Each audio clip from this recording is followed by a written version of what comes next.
Okay, verse 19. At the end of many lives, the man of wisdom, the Gnani, resorts to me, knowing that Vāsudeva, the Supreme, is all that there is. Such a great soul is very difficult to find. At the end of many lives, the Gnani, the wise person, attains wisdom that Vāsudeva, the Supreme, is all that there is, and that everything that can be seen is Vāsudeva, the Supreme. After understanding this, such a Gnani, the wise person, performs bhakti, devotion of God. Such a great soul is very difficult to find. When can one attain mukti, liberation? Shri Krishna says in this verse that it is at the end of many lives. At the end of Bhonam Janmanam, at the end of many lives. In Sanskrit, there are three propositions: the singular, the dual, and the plural. If you study the words of the majority of languages, then there are only two propositions: the singular and the plural. Therefore, in the majority of other languages, if there was only one person, then it's a singular, and if there were more than one person, then it's a plural. In Sanskrit, there are three propositions: the singular, the dual, and the plural. In other words, aham, avam, vayam. Aham means me alone, avam means us two, and vayam means all of us, meaning three or more people. So you got aham, me alone, avam meaning us two, and vayam meaning all of us. So it needs to have three or more people. Shri Krishna says, Bahunam Janmana Vante, at the end of many lives, in this verse to show that it takes at least, the third one, vayam, is used to show that it takes at least 3 births to reach God. If you begin efforts in this life, then it will be a minimum of 3 births until you reach God. Does God make us wait so much? I'll give you one hint, that when you begin efforts, then make efforts in such a way that this is your 3rd life. Tell God that 2 of your lives have gone, that this is your 3rd birth, and you wish to attain God in this birth. If a person begins effort in this life and thinks that he will not attain God until 3 lives, then his hopes will be finished. But if one begins efforts thinking that this is his 3rd life, then God says that he will certainly attain God. Shri Krishna uses the word Gnanavan. Gnanavan, the first word in the 2nd line. A Gnani, a wise person, is someone who has become wisdom himself. To know is to be.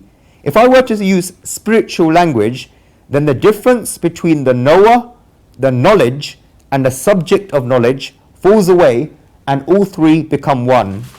When this state comes, then one attains the Supreme Soul.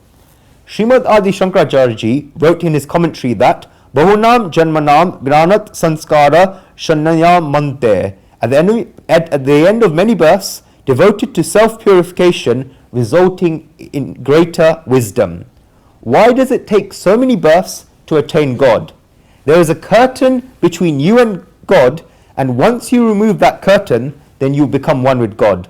But it is to move that curtain that many births are needed. The time taken throughout all these births is taken up for self-purification. This is the time taken to clean the dirt that has gathered in our hearts. This is because it is a characteristic of human beings that even though they know that something is wrong, they cannot leave it, and that even they know that something is good, then they cannot grasp onto it. This mistake that human beings make lengthen the time that is taken. It is not as if God himself is far away, it's because less efforts are made that such time is taken. People do not even prepare for making efforts, and that's why it takes so long. When a person reaches this level of experience where he knows that Vāsudeva, the Supreme, is all that is, then this is a peak experience of having wisdom. Vāsudeva, the Supreme, is all there is, and all there is Vāsudeva. Knowing that the person, the object, the thought, or the circumstance that comes into contact with us is Vāsudeva, and if something wrong comes, then it's the greatest state. If something right comes, then it's Vāsudeva, the Supreme, and if something wrong comes, then it's also Vāsudeva, the Supreme. People see Vāsudeva, the Supreme, in good things, but do they also see Vāsudeva, the Supreme, in bad things? People see Vāsudeva, the Supreme, in beauty, but do they see it in ugliness? People see Vāsudeva, the Supreme, in fame, but do they see Vāsudeva, the Supreme, in all that there is in obscurity?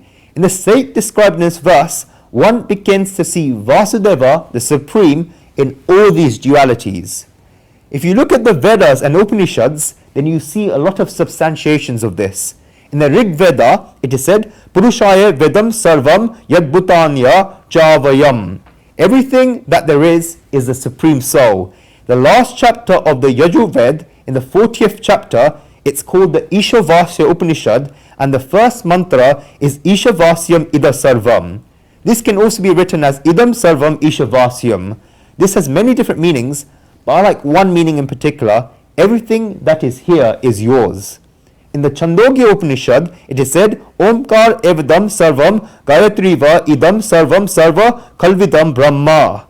The Chandogya Upanishad is filled with such substantiation such as Idam Sarvam Brahma Eva. There is nothing in this world except Brahman, the Supreme Soul. Aham Eva Idam Sarvam Ekadat Idam Sarvam Sa Evada Sarvam Idam Sarvam Sa Eva.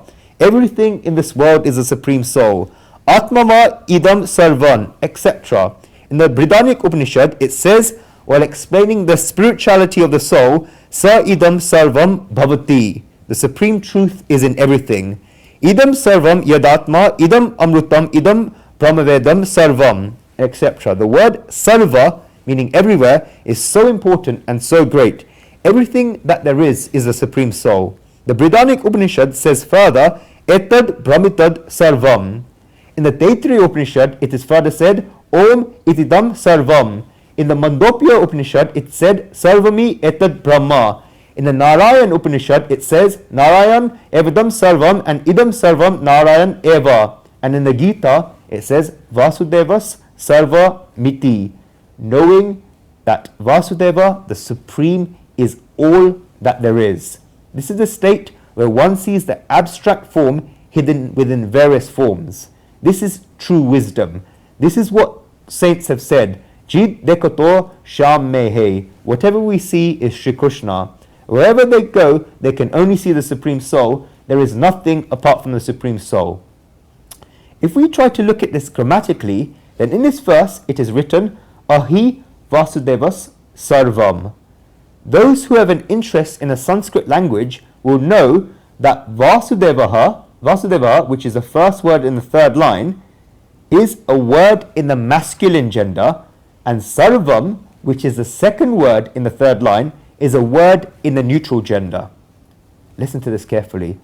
Actually, if we look at it grammatically, then it should be written as Vasudeva Sarvaha, because Vasudeva is a masculine gender, so it immediately follows that Sarvaha should be in a masculine gender. This is because Vasudeva is a word in the masculine gender and Sarvam is a word in the neutral gender. Why is this? By Vāsudeva, who do we consider as Vāsudeva? We consider it as the son of Vāsudeva, who is Shri Krishna. If this is a masculine word, then the word after it in this verse should be written as Sarvaha, which is in the masculine. However, it is written as Sarvam in the neutral. The reason why the word Sarvaha, Sarvam is used rather than the word Sarvaha is because the word Vāsudeva has been made more universal to show that Vāsudeva is not a person and not the son of Vāsudeva. Vāsudeva is the son of Vāsudeva, but it's not what it means in this verse. The neutral gender is used for the word Sarvam in this verse, and this means that the word Sarvam covers everything. Even in Gujarati, we use the word Gevo for males, Gevi for females, but when we say Badhu, then everything is covered by this Badhu, including males, females, children, etc. In the same way, the word Sarvam is all-pervading. It covers everything, be it females, males, children, the still, the moving, the material, the conscious, everything. Therefore, Vāsudeva covers everything. The neutral gender is used to show the omnipresence and the vastness of the Supreme Soul. Then who is Vāsudeva? Because until now, we have thought that this means Vāsudev's son. Shri Krishna, who is the speaker of the Gita and who stands with a flute in his hands. Shri Krishna is Vāsudeva, and there is no doubt about this, but Vasati Sarvasmin iti Vasuhu. He who resides in everyone is Vasuhu. Vāsudeva is he who resides in everyone. It's a definition. Tasya Deva Vāsudevaha. The Lord who lives and the Lord of the living who pervades in all is Vāsudeva. What is this truth residing in our bodies, that we may we be different, be it in different families, of different colors, speaking different languages, from different backgrounds, having different history of karmas, having different sins, having different punyas, which means the opposite of sins, having different behaviors, yet there is something that is common in all of us. Vasati sarvasmin iti vasuhu. He who resides in everyone is Vasuhu. Vāsudeva, the Supreme, is all that is. Somebody may be different. Somebody may be smaller. Somebody may be bigger. Someone may be red. Someone may be green. Someone may be yellow. But the thread passing inside all of them is only one. People are different. Nature is different. Everything seems different, but the one that is passing through everything is Vāsudeva, the Supreme. Vasati sarvasmin iti vasuhu. He who resides in everyone is Vasuhu. Tasya deva Vāsudeva. The Lord of the living who pervades in all is Vāsudeva. Vāsudeva, the Supreme, is the Allen vital, the life power and the force. Therefore, one cannot fix Vāsudeva, the Supreme, on a name box. The life power is Vāsudeva, the Supreme. A person described in this verse can see this life power. Now the person does not see the form, but the power residing in this form. The person does not see the instruments, but studies the electricity that makes the instruments run. This is because once you know about electricity, then you can use any means that you want to place it on. If you place a bulb with it, then it will give the bulb will begin giving light. If you place a fan with it, then it will begin giving air. If you place a microphone with it, then it will begin making noise. But the person should know what this life force is. The person should grasp this root. The person described in this verse, the Gnani, has this perspective. Ramanujacharya says in his commentary that Vāsudeva eva mava param prapyam prapa kancha anya tapi yan manorataha varti sa eva mama tat sarvam iti. Vāsudeva, the Supreme, alone is my highest end, which I can attain by going through Vāsudeva, the Supreme, and whatever other desires and thoughts remain in the mind, he alone is the all thereto for me. Ramanujacharya says three things here. Attaining the supreme truth is his ultimate goal. If one wishes to reach the summit of a mountain, then they cannot use any other steps apart from those on the mountain. They can only climb onto the top of the mountain by climbing the mountain itself. Therefore, the mountain is a road to reach the summit of the mountain. In the same way, the Supreme Soul himself is a road to reach the Supreme Soul. Ramanujacharya explains this truth of Vāsudeva, the Supreme, being all that there is, very beautifully. Otherwise, there will be a separation where one thinks that God is high up and that one has to reach God using a different route. No, the Supreme Soul himself is a road to reach the Supreme Soul. Ramanujacharya says that Vāsudeva, the Supreme, is also all the other desires and thoughts that come into our minds. Therefore, Vāsudeva, the Supreme, is the highest end, the means to get to the highest end, and the other desires and thoughts that come into one's mind.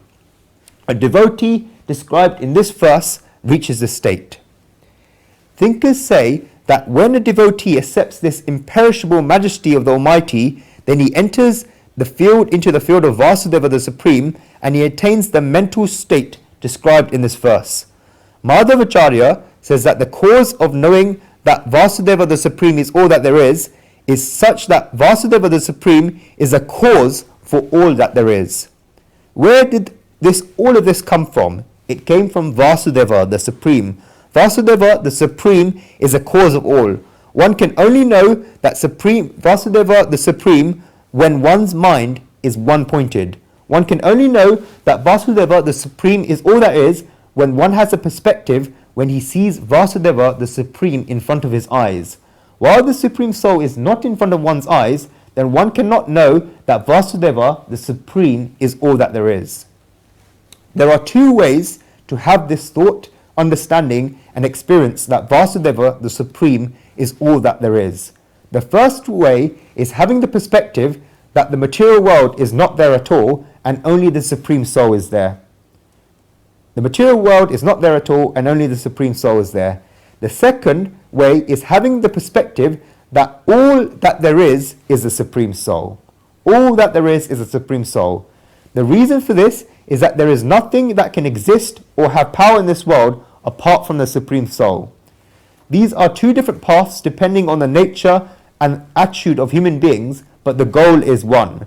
For those people who are attracted to objects in the material world, who cannot become free from the material world, and who find the material world can be dear to them, there is the first way of having the perspective, the second way of having a perspective, that everything that there is the Supreme Soul. This is the other way, which is that the material world is not there and only the Supreme Soul is an antidote for people with this attitude. For those people who have created a detachment towards the material world and who do not like the material world, there is a second way, that there is nothing in this world apart from the Supreme Soul. This is because the more that one tries to create a detachment from the material world, then the more that the material world begins to reside in his mind. Rather than pushing away the material world, one should have the perspective that everything he sees in the material world is the Supreme Soul. There can be nothing without the Supreme Soul, therefore all that one can see is God. I'll repeat that just to clarify, okay? For those people who are attracted to objects in the material world, who cannot become free from the material world, and who find the material world to be dear to them, there is a first way, having the perspective that the material world is not there at all, and only the Supreme Soul is there. This is the antidote for people with this attitude. For those people who have created a detachment from the material world, and who do not like the material world, there is a second way, that there is nothing in this world apart from the Supreme Soul. This is because the more one tries to create a detachment from the material world, then the more the material world begins to reside in his mind. Rather than pushing away the material world, one should have the perspective that everything he sees in the material world is the Supreme Soul. There can be nothing without the Supreme Soul, therefore all that one can see is God. When one has this perspective, then he will know that Vāsudeva, the Supreme, is all that there is. Shri Krishna describes a person who knows this in this verse as Mahatma. Who knows what Mahatma is? Great soul. It's a second word in the last line, Mahatma, great soul. Shri Krishna says in this verse that such a Mahatma, great soul, is very difficult to find. When can one have this perspective? What is holding us back from having this perspective? What obstacles are coming in our way? Why does this perspective not arise in us? When we look at the people around us, then why does this perspective also not arise in them? Shri Krishna shows us the reason why this perspective does not arise in people in the next verse, verse 20.